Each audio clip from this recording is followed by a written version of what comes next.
How to fix Apple Pay Services Currently Unavailable issue.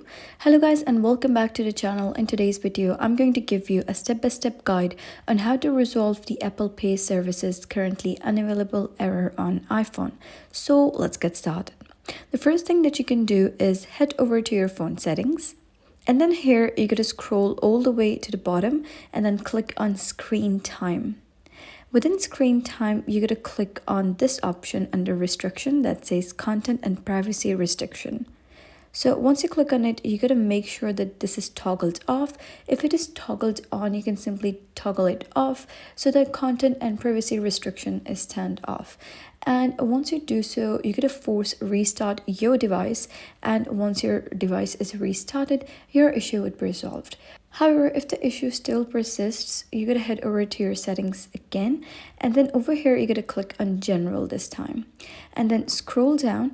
And here you got to click on Software Update and make sure that your phone is updated to the latest version of software. And if it is updated to the latest version of the software and the issue is still there, what you got to do is scroll to the bottom and then you got to click on the option that says Language and Region. So you're going to make sure that the correct language and region is selected according to the area you are right now. And once doing that, your issue would be resolved. So that was how you can fix Apple Pay Services Currently Unavailable issue. So if you found this guide helpful, give it a thumbs up and don't forget to subscribe for more helpful tutorials. I'll see you in the next video.